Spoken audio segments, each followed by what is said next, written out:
Hi students, कैसे हैं आप लोग। नमस्कार, मैं एलएम शर्मा फिर से आपका स्वागत करता हूं। आज हम लोग झारखंड के भूगोल के अंतर्गत में जेपीएससी का सीरीज नंबर 14 के बारे में चर्चा करेंगे, जिसमें हम झारखंड की मिट्टियों के बारे में अध्ययन करेंगे। यह बहुत ही इंपॉर्टेंट टॉपिक है और यहाँ से जनरली जेपीएससी हो या अन्य कोई भी एग्जाम हो झारखंड का, जिसमें 1 से 2 क्वेश्चन जरूर ही पूछा जाता है। तो इसे हम मैप के माध्यम से बहुत ही अच्छे तरीके से समझेंगे। तो चलिए आज शुरू करते हैं। इसका पहला क्वेश्चन, झारखंड राज्य की सर्वप्रमुख मिट्टी क्या है। सबसे पहले मैं बता दूं, झारखंड की जो मिट्टी है वो अवशिष्ट प्रकार की मिट्टी है, अर्थात यहाँ की जो मिट्टियाँ हैं वो रेसिडुअल प्रकार की है, रेसिडुअल सॉइल है। अब रेसिडुअल का क्या मतलब हुआ?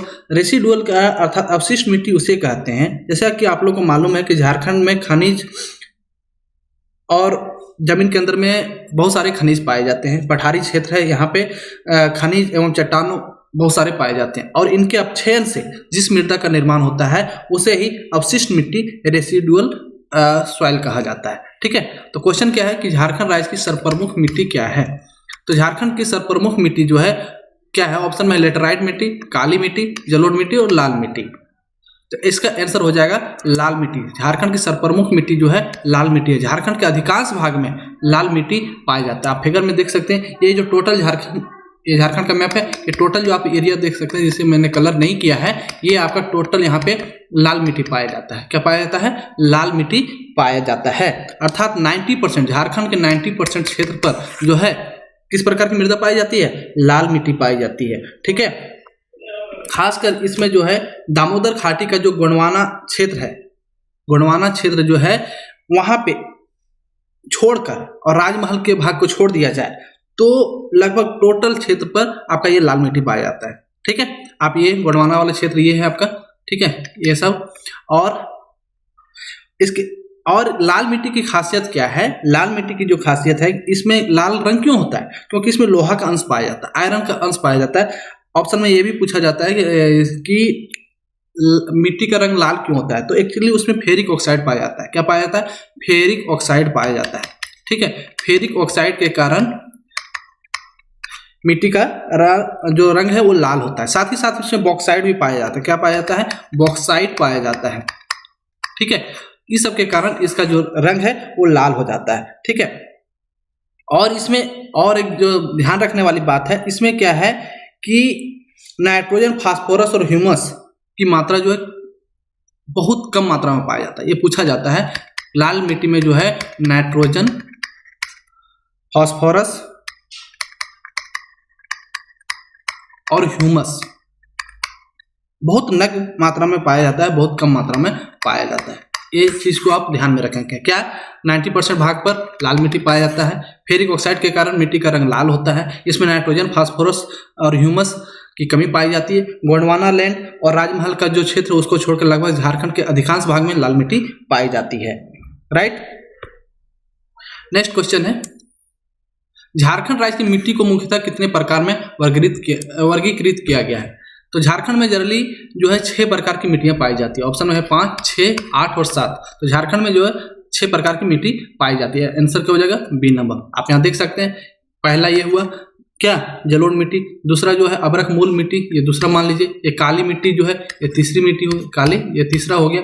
ठीक है, लाल मिट्टी चौथा हो गया। उसके बाद रेतीली मिट्टी हो गया। राइट, और लेटराइट मिट्टी। अर्थात झारखंड में कितनी प्रकार की मिट्टियां पाई जाती है? 6 प्रकार का। राइट, इसमें अभ्रक मूल की जो पाया जाता है आपका हजारीबाग और कोडरमा वाले क्षेत्र में, जहां अभ्रक मिलता है वहां पे होता है। लेटराइट मिट्टी आप देख सकते हैं संथाल परगना वाले क्षेत्र के साथ साथ जो है आपका पलामू गढ़वा वाले क्षेत्र में भी पाया जाता है। लाल मिट्टी तो पूरे क्षेत्र में पाया जाता है। काली मिट्टी आपका राजमहल वाले क्षेत्र में पाया जाता है। नेक्स्ट क्वेश्चन है, झारखंड राज्य में सर्वाधिक मात्रा में कौन सी मिट्टी पाई जाती है? बताया आपको कि ऑप्शन में काली मिट्टी, लेटराइट मिट्टी, जलोढ़ मिट्टी और लाल मिट्टी। तो लाल मिट्टी जो है अधिकांश क्षेत्र में पाया जाता है। झारखंड के लगभग 90% क्षेत्र पर लाल मिट्टी ही पाया जाता है। आंसर क्या हो जाएगा? डी। ठीक है, नेक्स्ट क्वेश्चन है, झारखंड के छोटा नागपुर क्षेत्र में मुख्यतः किस प्रकार की मिट्टी पाई जाती है? छोटा नागपुर क्षेत्र में उसी क्वेश्चन को दूसरे तरीके से आपसे पूछा जा सकता है, छोटा नागपुर क्षेत्र में किस प्रकार की मिट्टी पाई जाती है? ऑप्शन में लाल मिट्टी, काली मिट्टी, जलोढ़ मिट्टी और रेतीली मिट्टी। आंसर क्या हो जाएगा? आपको मालूम ही है, लाल मिट्टी, ए नंबर। नेक्स्ट क्वेश्चन है, यहाँ आप फिगर के माध्यम से देख सकते हैं, तब आपको अच्छे से याद रहेगा। ये आपका उत्तरी छोटा नागपुर, ये दक्षिणी छोटा नागपुर हो गया, ठीक है। आप यहाँ पे देख सकते हैं अधिकांश भाग में कैसी मिट्टी है, ये सारे जो है आपका लाल मिट्टी है। क्या है? लाल मिट्टी है, ठीक है। तो आप क्षेत्र को मैप में ध्यान में रखेंगे तो वो बहुत ही अच्छे तरीके से आप कवर कर पाएंगे। नेक्स्ट क्वेश्चन है, राज्य के राजमहल पहाड़ी क्षेत्र में मुख्यतः कौन सी मिट्टी पाई जाती है? राजमहल क्षेत्र में कौन सी मिट्टी पाई जाती है? ऑप्शन में जलोढ़ मिट्टी, लाल मिट्टी, काली मिट्टी, लेटराइट मिट्टी। तो राजमहल वाला क्षेत्र जो है उसमें काली मिट्टी पाई जाती है। क्या पाया जाता है? काली मिट्टी। और काली मिट्टी को ही रेगुड़ मिट्टी कहते हैं, जो कि कपास के चने के खेती के लिए बहुत ही उपयुक्त होता है। यहाँ पे देख सकते हैं ये आपका राजमहल वाला क्षेत्र है। यहाँ किस प्रकार की मिट्टी है? काली मिट्टी है, ठीक है, काली मिट्टी है, राइट। आप यहाँ देख सकते हैं ये जो है काली मिट्टी, राजमहल वाला क्षेत्र यही है आपका। नेक्स्ट क्वेश्चन है आपका, झारखंड में बेसाल्ट चट्टानों के अपक्षयन से किस प्रकार की मिट्टी का विकास होता है? ऑप्शन में लाल मिट्टी, काली मिट्टी, अभ्रक मूलक मिट्टी और रेतीली मिट्टी। तो मैं आपको बता दूं, बेसाल्ट के अपक्षयन से जो है आपका काली मिट्टी का निर्माण होता है। किसका होता है? बेसाल्ट के अपक्षयन से जो है काली मिट्टी का निर्माण होता है। काली मिट्टी को ही रेगुर मिट्टी कहा जाता है। क्या कहा जाता है? रेगुर मिट्टी, रेगुर मिट्टी कहा जाता है। और इसका जो रंग होता है काला और भूरा होता है, इसलिए इसे काली मिट्टी भी कहते हैं, ठीक है। और इस काली मिट्टी का खासियत क्या है कि इसका जो कण होते हैं, मिट्टी के कण अत्यंत बारीक होते हैं। और यही कारण है कि थोड़ा सा भी पानी पड़ने पे चिपचिपा हो जाता है। गर्मी में इसमें दरारें फट जाती है और उस दरारों में ऑक्सीजन का रिसाव होता है, नाइट्रोजन का रिसाव होता है, जिसके कारण ये काफी उपजाऊ भी होता है।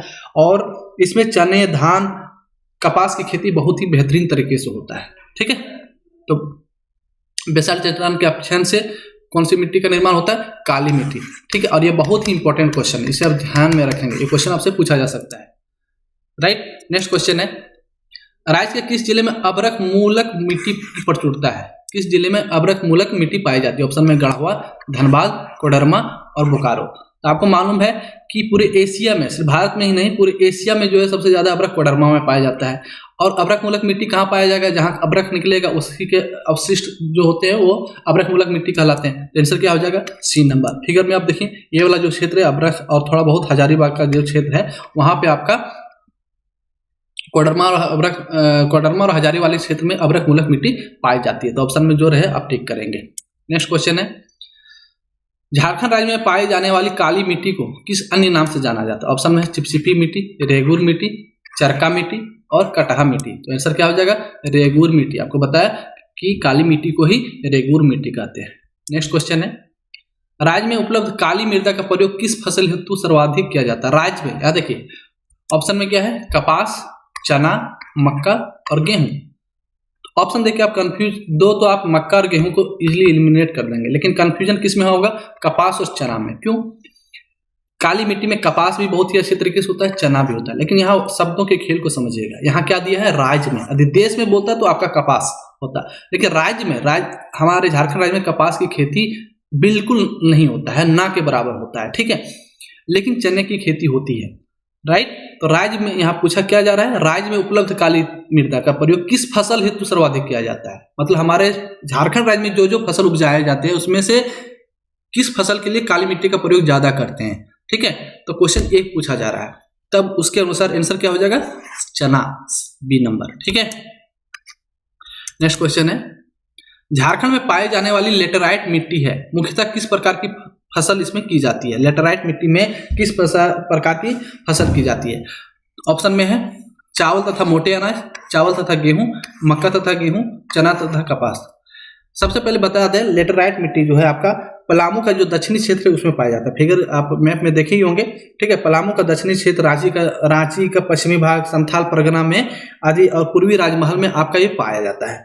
और इसमें जो लेटेराइट मिट्टी में क्या है कि यह गहरे लाल रंग का होता है। लेटेराइट मिट्टी का रंग पूछा जाए तो ये गहरे लाल रंग का होता है, गहरे लाल रंग का मिट्टी होता है। और इसमें कंकड़ बहुत ज्यादा मात्रा में पाया जाता है, कंकड़ की अधिकता होती है। किसमें? इसमें कंकड़ की अधिकता होती है, राइट।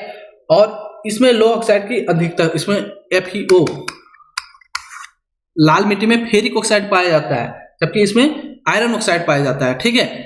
उसमें Fe2O3, लाल मिट्टी में जो Fe2O3 पाया जाता है, जबकि इसमें FeO पाया जाता है। दोनों में अंतर समझिएगा, ठीक है। और इसका जो प्रयोग है चावल तथा मोटे अनाज के लिए किया जाता है। लेटराइट मिट्टी का जो प्रयोग है, उपयोग है, चावल तथा मोटे अनाज के लिए किया जाता है। लेटराइट मिट्टी चावल तथा मोटे अनाज के लिए, जैसे ज्वार, मक्का, बाजरा वगैरह के लिए उपयुक्त होता है। तो आंसर क्या हो जाएगा? ये नंबर, राइट। झारखंड के किस क्षेत्र में रेतीली मिट्टी की अधिकता पाई जाती है? किस क्षेत्र में रेतीली मिट्टी पाई जाती है? ऑप्शन में है गढ़वा तथा पलामू, हजारीबाग एवं धनबाद, गुमला एवं सिमडेगा और लातेहार एवं चतरा। तो रेतीली मिट्टी जो है आपका हजारीबाग एवं धनबाद वाले क्षेत्र में पाया जाता है। ये फिगर में देखिए, ठीक है। ये आपका रेतीली मिट्टी हो गया, ये आपका हजारीबाग और धनबाद वाले क्षेत्र में ये पाया जाता है, राइट। नेक्स्ट क्वेश्चन है, झारखंड राज्य में उपलब्ध जलोढ़ मृदा के संबंध में निम्न में से कौन सा कथन असत्य है? जलोढ़ मृदा के संदर्भ में कौन सा कथन है जो सही नहीं है? इसका विकास मुख्यतः राज्य के संथाल परगना क्षेत्र में हुआ है। बिल्कुल जलोढ़ मृदा, देखिए गंगा नदी के किनारे जो होता है वहीं पे जलोढ़ मृदा बहुत मात्रा में पाया जाता है, ठीक है। तो आपका संथाल साहेबगंज वाला जो क्षेत्र है संथाल क्षेत्र में पाया जाता है, तो वहां पे जलोढ़ मृदा पाया ही जाएगा, राइट। इस समझ के। और इसमें क्या होता है, इस जलोढ़ मृदा के भी दो प्रकार होते हैं। कौन कौन? एक होता है भांगर और दूसरा कहलाता है खादर। भांगर जो है वो पुराना जलोढ़ होता है। भांगर जो होता है पुराना जलोढ़ होता है, पुराना जलोढ़ होता है, ठीक है। ये भी पूछा जा सकता है कि पुराना जलोढ़ को अन्य किस नाम से जाना जाता है, तो भांगर। और जो खादर होता है वो नवीन जलोढ़ होता है, नया होता है, ठीक है। ये क्या होता है? नवीन जलोढ़ होता है। नवीन जलोढ़ मृदा को क्या कहा जाता है? खादर कहा जाता है, ठीक है। और ये राज्य के साहेबगंज वाला जो क्षेत्र है वहां पे ज्यादा पाया जाता है। पाकुड़ जिले में भी इसका कुछ मात्रा पाया जाता है। और इस मिट्टी की खासियत क्या है कि इसमें चूना एवं पोटास, चूना एवं पोटास, चूना और पोटास, ये जरूर ध्यान में रखिएगा। आपसे क्वेश्चन पूछा जाएगा कि जलोढ़ मृदा में किसका अंश पाया जाता है, तो चूना एवं पोटास का उसमें अच्छा अंश पाया जाता है। और इसमें कमी क्या होता है? नाइट्रोजन और ह्यूमस जो है ना के बराबर पाया जाता है, इसमें कमी होता है, राइट। और इसमें यह धान और गेहूं के खेती के लिए बहुत ही उपयुक्त मिट्टी है। ये सारे पॉइंट को आप जरूर ध्यान में रखें। तो ऑप्शन क्या है? तो इसका विकास क्या राज्य के संथाल परगना क्षेत्र में हुआ है? बिल्कुल। राज्य में बांगर और खादर दोनों प्रकार की जलोढ़ मृदा पाई जाती है। राज्य में बांगर और खादर दोनों प्रकार की जलोढ़ मृदा पाई जाती है। यह मिट्टी रबी की फसल के हेतु अत्यधिक उपयुक्त है? नहीं। जलोढ़ मृदा जो है खरीफ फसल के लिए, क्या खरीफ फसल के लिए उपयुक्त होता है, रबी फसल के लिए उपयुक्त नहीं है। नेक्स्ट है, इस मृदा में चूना एवं पोटास की अधिकता पाई जाती है, बिल्कुल। और नाइट्रोजन और ह्यूमस की मात्रा कम पाई जाती है, लेकिन चूना एवं पोटास की मात्रा इसमें पाया जाता है। किसमें? जलोढ़ मृदा में। तो इसमें ए, बी और डी सही है, लेकिन सी जो है सो गलत है। क्या? सी, अर्थात इस मिट्टी में रबी फसल के लिए अत्यधिक उपयुक्त नहीं होता है, या खरीफ के लिए होता है। किसके लिए होता है? खरीफ फसल के लिए अधिक उपयोगी होता है। क्या हो जाएगा आंसर? सी नंबर। आप यहाँ पे देख सकते हैं ये वाला जो है आपका जलोढ़ मृदा, ये वाला जो भाग आपको बताया ना कि साहेबगंज और संथाल परगना वाले क्षेत्र में आपका जलोढ़ मिट्टी पाई जाती है। तो मिट्टी से जो भी इंपॉर्टेंट क्वेश्चन बन सकते थे उसको हमने अच्छे से डिस्कस किया। आई होप अच्छे से समझ में आया होगा आप लोगों को। फिर मिलते हैं हम नेक्स्ट लेक्चर के साथ। तब तक के लिए जय हिंद, जय भारत, थैंक यू।